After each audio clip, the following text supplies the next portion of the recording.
ఇప్పుడే ఇటు వెళ్ళిందంటూ చిరుగాలి చెప్పింది. నిజమే ఇంకా గాలుల్లో చెలి పరిమళముంది. ఇందాక చూశానంటూ సిరిమల్లె చెప్పింది. ఇదిగో అంటూ తనలో చెలి చిరునవ్వే చూపింది.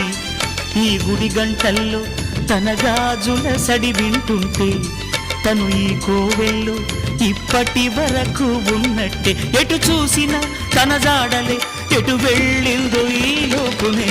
నేలనడిగా పూలనడిగా నీలి నింగి చుక్కలనడిగా ప్రేమించిన చెలియేదని.